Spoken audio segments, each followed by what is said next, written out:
houve algum acordo de alguém da sua equipe ou da ONG para permitir a sua entrada com o crime organizado? Se houve, é uma questão que a gente tem que debater. Deve ou não o Estado se ajoelhar diante do crime organizado para poder entrar numa área? E que é impossível a mim provar que não houve acordo.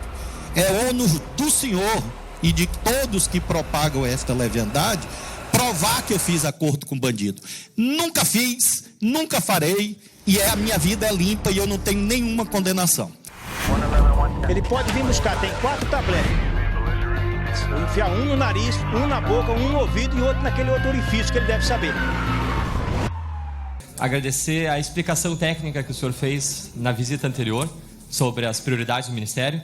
E gostaria de fazer uma série de questionamentos para entender um pouco melhor a atuação do Ministério, quais são as prioridades e como o senhor vê algumas questões que o senhor elencou mesmo dentre as prioridades do governo.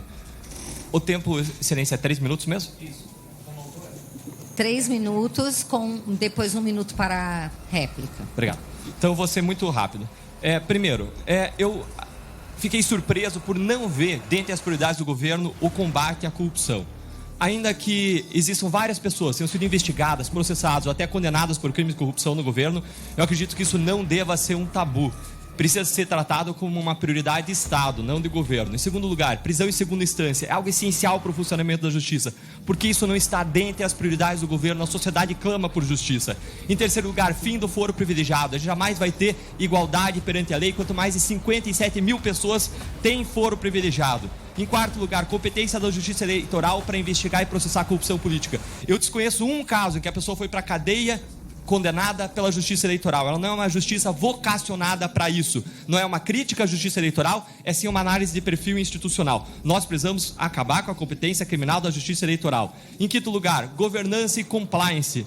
O ministro Prates, presidente da Petrobras, ele criticou o sistema de compliance como um estorvo da Lava Jato. Nós temos pessoas que foram condenadas por desvio de verba pública, como o ministro Góes, e estão ocupando cargos de ministérios, pessoas envolvidas em escândalos, ministro do Turismo, ministro de Comunicações, e seguem na chefia dos seus ministérios.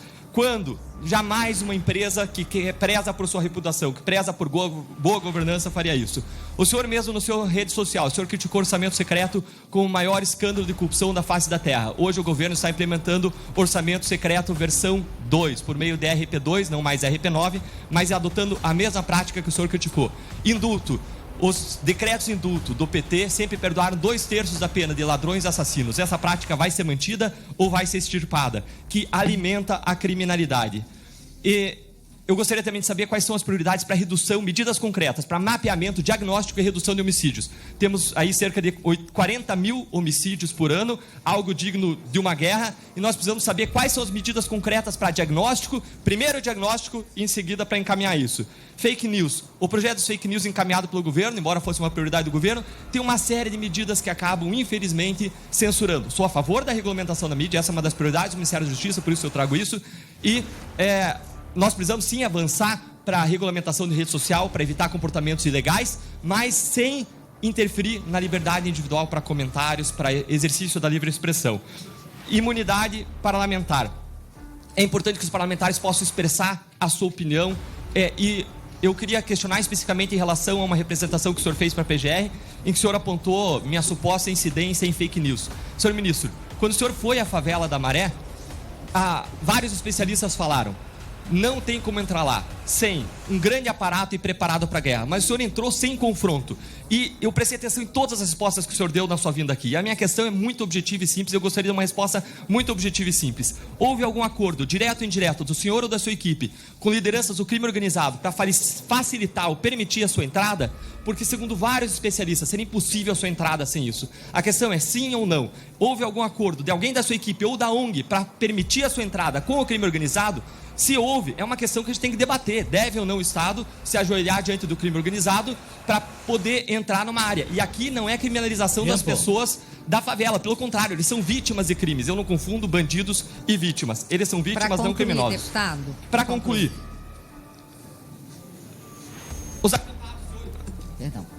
Para concluir, excelência. Os acampados de 8 de janeiro, eles foram retirados e foram acusados por crimes de incitação ao crime e de associação criminosa, quando não foram retirados em momento anterior. O que estava acontecendo? Prevaricação, inclusive do atual governo, prevaricação do Procurador-Geral da República, prevaricação das nossas instituições e mais. Eles foram acusados por crimes que, se você for olhar à risca, são praticados por acampados do MST todo dia. Incitação ao crime e associação criminosa para praticar esbulho possessório. Por que pau que desce em Chico não desce em Francisco? Por que as mesmas medidas adotadas em relação às pessoas do 8 de janeiro não são adotadas em relação aos acampados do MST?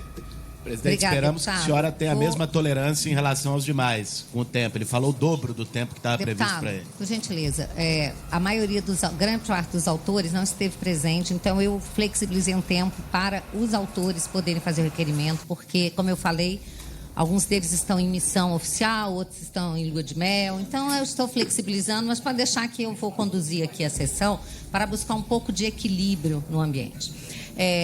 Ministro, Vossa Excelência tem a palavra agora por 3 minutos. Eu suponho, senhora presidenta, que eu devo falar pelo menos 10, porque são 12 perguntas, inclusive fora do escopo do requerimento. O eminente deputado Deltan fez um requerimento sobre um assunto e me fez 12 perguntas. E eu senti até saudade da banca do concurso de juiz federal. Mas eu vou responder, presidenta, com a sua permissão, vou responder as 12 perguntas, claro que não em 3 minutos. Primeiro, sobre o combate à corrupção. Deputado Deltan, o que mudou foi o espetáculo. Nós pusemos fim ao espetáculo e à corrupção do combate à corrupção. Agora, as operações continuam a acontecer todos os dias. Hoje houve operação contra a corrupção. Semana passada houve e outros dias houve. O que nós não queremos e não faremos é violar as garantias legais e constitucionais. Então, respondendo à primeira pergunta de Vossa Excelência, o combate à corrupção continua a ser uma prioridade, obviamente. Nós não fazemos disso bandeira de politicagem, porque nós não precisamos disso.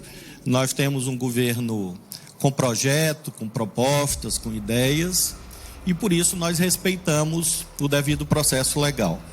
E isso eu pode acompanhar todos os dias nos perfis oficiais da Polícia Federal, e o senhor vai encontrar muitas operações de combate à corrupção acontecendo naquilo que diz respeito à competência da Polícia Federal.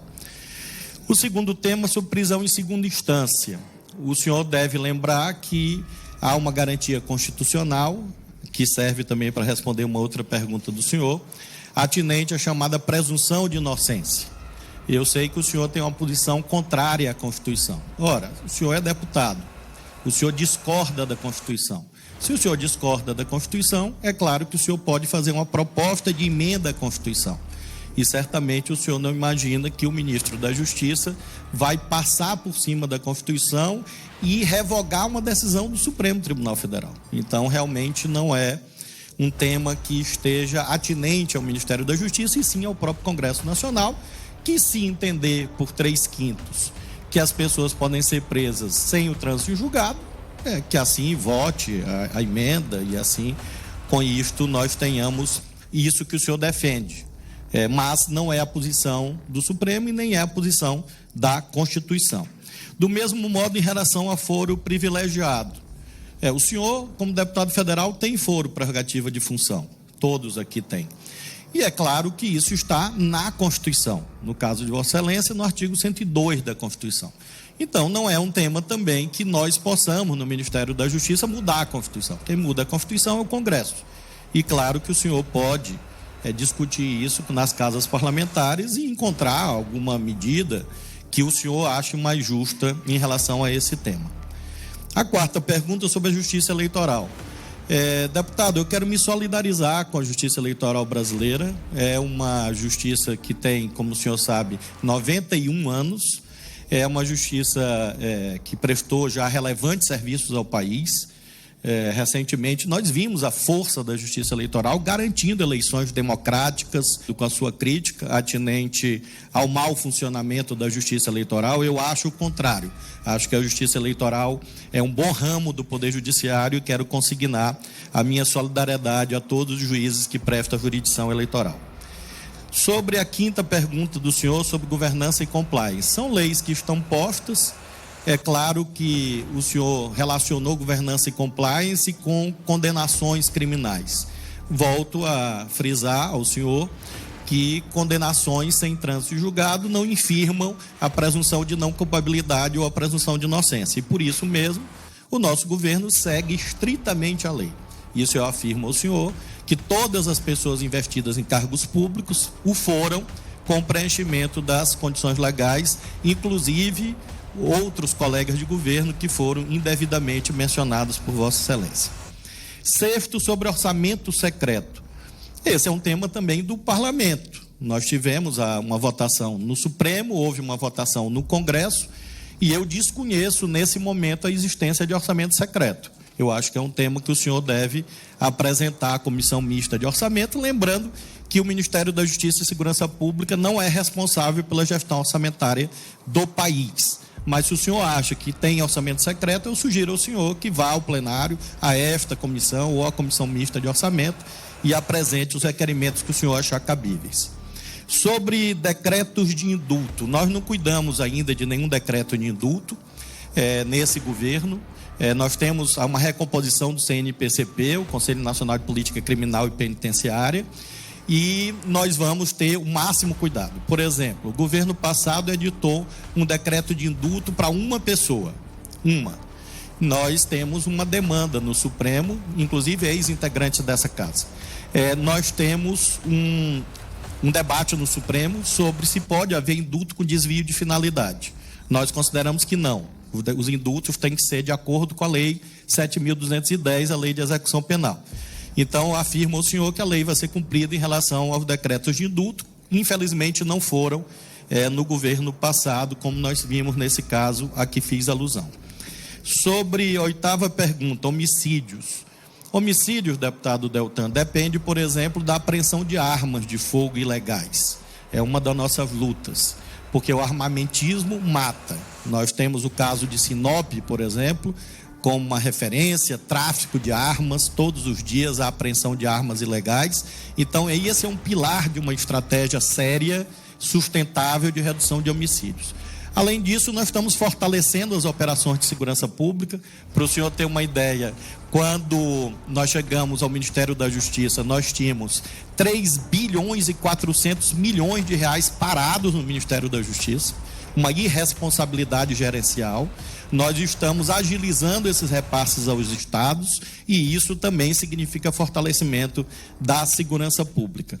E, finalmente, um trabalho, claro, num plano nacional de redução de homicídios, abrangendo feminicídio, juventude negra, todos esses segmentos vulnerabilizados, porque é assim que você faz de modo sério o combate aos homicídios.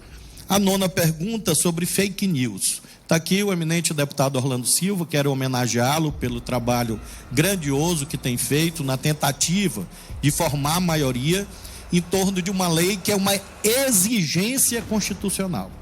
Quem exige uma lei sobre o assunto é a Constituição. Está aqui no artigo 222, parágrafo 3º. É imprescindível que haja uma lei sobre comunicação digital cibernética e nós não podemos ter faroeste digital no Brasil. O faroeste digital mata, fake news mata. E por isso mesmo é necessário que haja uma regulação sobre isso. E quem defende a regulação é, na verdade, quem defende a liberdade de expressão. O que nós vimos, infelizmente, foram empresas, plataformas, querendo fazer censura contra o parlamento, censurando o processo legislativo, numa violência raras vezes vista no Brasil. E por isso eu quero louvar o esforço do relator e espero que a Câmara em algum momento consiga deliberar sobre a matéria. A 10ª pergunta de Vossa Excelência é sobre imunidade parlamentar.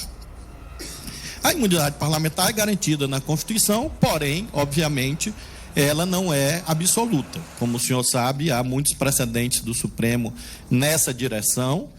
Cito apenas um precedente, o mais recente deles, já de 2023, relatoria do ministro Dias Toffoli, em que o relator pro acorda foi o ministro Alexandre, em que há esse binômio liberdade e responsabilidade, ou seja, ninguém pode abusar da imunidade parlamentar, disse o Supremo, e aliás isso está dito também no Código de Ética, e decoro parlamentar que o senhor jurou respeitar, ou seja, não existe imunidade parlamentar diante de abusos. Está no Código de Ética e Decoro Parlamentar da Câmara dos Deputados. A 11ª pergunta sobre o Complexo da Maré já foi esclarecido, obviamente é uma leviandade esta de acordo com facção, e obviamente o senhor sabe, ou deve saber, ou deveria saber, deve lembrar que não existe prova de fato negativo. Ou seja, o senhor deve ter aprendido em algum lugar do curso de Direito que é impossível a mim provar que não houve acordo. É ônus do senhor e de todos que propagam esta leviandade provar que eu fiz acordo com bandido. Nunca fiz, nunca farei, e a minha vida é limpa e eu não tenho nenhuma condenação. Então, em relação, nenhuma, nem de Tribunal de Contas, nem do Poder Judiciário. Em relação, e nem terei, em relação à visita à favela da Maré, eu já esclareci que nós avisamos a Polícia Civil, avisamos a Polícia Militar, avisamos a Polícia Federal, a Polícia Rodoviária Federal antes. Como nós fomos lá fazer reunião com facção criminosa, avisando antes, por escrito, a polícia, que estava presente, amplamente presente. Agora, óbvio que eu não podia imaginar que seria necessário fotografar todos os policiais presentes, uma vez que parece algo bem esdrúxulo, mas afirma o senhor que sim, havia a presença de dezenas de policiais no perímetro onde se realizou a reunião. E, finalmente, nesse questionário, que eu acho que já esgotou o objeto do convite, porque abrangeu tudo, em relação aos acampados dos quartéis, o que havia ali, deputado, o senhor deve lembrar do artigo 286 do Código Penal, o senhor deve lembrar do artigo 359 do Código Penal, era um conjunto, um acervo imenso de crimes, e as pessoas estavam em flagrante. E o senhor lembra também que, à luz dos artigos 301 e 302 do Código de Processo Penal, quem está em flagrante deve ser preso. Então, obviamente, o que houve em relação aos quartéis foi a aplicação da lei. Senhora, os acampamentos dos quartéis. Senhora presidenta, eu creio ter respondido às 12 questões do eminente deputado. Obrigada, ministro. Deputado Deltan, para a sua réplica. Obrigado, excelência. Primeiro, gostaria de agradecer ao senhor Flávio Dino pelos esclarecimentos, mas eu queria insistir em alguns pontos. Primeiro, acampamento no cartel, nos quartéis. Houve ou não prevaricação anterior? O governo prevaricou ou não ao deixar de agir? Em segundo lugar, a mesmo raciocínio que o senhor aplicou, afirmando que existia ali um acervo de crimes e pessoas em flagrante por associação criminosa, incitação de crimes, esse mesmo raciocínio não se aplica às pessoas do movimento Sem Terra, que estão em acampamentos e que estão incitando o esbulho processório, que é um crime previsto no Código Penal? Excelência, se puder preservar o tempo. Pois não, deputado, pode continuar. Esse mesmo raciocínio não se aplica aos integrantes do MST que estão acampados, se preparando e incitando o esbulho possessório? E, em caso positivo, se aplica, o que o Ministério da Justiça vai fazer a respeito disso? Em relação ao Complexo da Maré, vou voltar à pergunta. Não houve um acordo indireto, seja da ONG, seja da sua equipe, com os líderes de facções para permitir a sua entrada sem conflito? A pergunta é bem objetiva, direto ou indireto, da sua equipe ou da ONG, que o senhor, evidentemente, tenha conhecimento. Se não tem, é só o senhor dizer: eu não tenho conhecimento de nenhum acordo direto ou indireto feito pela ONG ou pela minha equipe com integrantes de facções criminosas para permitir a minha entrada pacífica. É bem objetivo e bem simples. Em relação à questão dos homicídios, eu gostaria de saber o que está acontecendo de diagnóstico em relação às causas dos homicídios, dos 40 mil homicídios, porque a minha perspectiva, se você quer tratar um problema, se você quer tratar uma doença, precisa diagnosticar a doença, onde acontecem, quais as razões, quais as causas, e atacar as causas. Eu sei que existem algumas causas que são objeto da sua atenção, mas eu gostaria de saber um estudo mais abrangente. Isso é absolutamente essencial se a gente quer reduzir esse problema que afeta vidas, que gera 40 mil famílias chorando ao redor do país todo ano. Para concluir, deputado. Certo. Eu queria questionar também em relação às ações de ontem relacionadas às empresas. Eu gostaria de saber se o Ministério da Justiça vai adotar ações similares em relação a outras empresas que entram no debate político defendendo pautas controversas, pautas progressistas. Empresas que defendam, por exemplo, o direito ao aborto, empresas que defendam o direito à inclusão, à diversidade, quando existem contraponto e elas usam das suas plataformas para defender pautas em que elas acreditam. Se a mesmo tipo de política vai ser adotada pelo governo em relação às empresas que adotam pautas progressistas, e se essa medida específica ela não infere a liberdade de expressão de pessoas jurídicas. Segundo vários entendimentos e vários doutrinadores e tribunais, inclusive internacionais, existe uma liberdade de expressão de pessoa jurídica. Por gentileza, eu quero pedir aos colegas a colaboração, dizer que tem uma presidente aqui na mesa. Uma presidente que tem que se pautar. Deputado, por gentileza. A presidente aqui, ela tem que se pautar, inclusive, para que haja um mínimo de equilíbrio na audiência, porque deputados requerentes não estão presentes em missão oficial e o ministro teve tempo para falar à vontade. Então, eu vou me pautar no equilíbrio. No equilíbrio, eu tenho que cumprir a minha função de presidir essa sessão e manter um clima amistoso. Por gentileza, deputado. Deputado, eu não vou bater boca com Vossa Excelência. Peço que permita que eu conduza a sessão. Ministro, para a sua tréplica. Bem, novamente, um conjunto de questões, deputado Deltan, sobre acampamentos. Os acampamentos dos quartéis. Eu acho que o senhor, que tem essa tese da prevaricação, deveria formalizá-la em relação a quem, desde o dia 30 de outubro, permitiu a montagem desses acampamentos. Não fomos nós. O senhor sabe que no dia 30 de outubro o presidente era outro. E houve a montagem desses acampamentos em vários estados. E quando nós tomamos posse, já no dia 1º de janeiro, o nosso esforço foi permanentemente no sentido de retirar aquilo que nós já encontramos. Ou seja, esses acampamentos, infelizmente, foram permitidos no governo passado. E por isso mesmo, obviamente, nós já encontramos essa situação, lutamos contra ela e, com a graça de Deus e a colaboração das Forças Armadas, conseguimos acabar com esses acampamentos que foram feitos. Em relação ao MST, eu considero que não é possível você estigmatizar uma instituição. É preciso que o senhor aponte fato. Qual é o fato? O fato é o MST existir? Muito bem, não é possível extinguir o MST. O fato é existirem acampamentos de pessoas sem terra. A situação inconstitucional é existirem pessoas sem terra. Em relação à prática de crimes, aí sim o senhor pode representar as autoridades policiais competentes se houver crime. Eu não posso genericamente dizer ao senhor se tem ou não tem, porque o senhor não trouxe nenhum fato, a não ser uma acusação genérica contra o movimento social. E não me cabe, obviamente, me reportar a uma acusação genérica sem provas.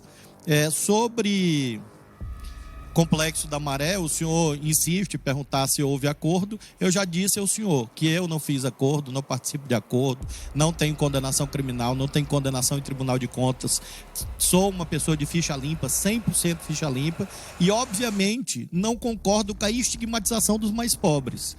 Do modo como o senhor fala, é como se todas as 100 mil pessoas do Complexo da Maré fossem criminosos. E eu repudio isto veementemente. Informo ao senhor que ali há 99,9% de pessoas honestas que se dedicam ao seu trabalho. Eu vi pessoas trabalhando, há escolas, pessoas estudam, ministro, e acho que essa fala criminalizadora não é uma fala condizente com este parlamento.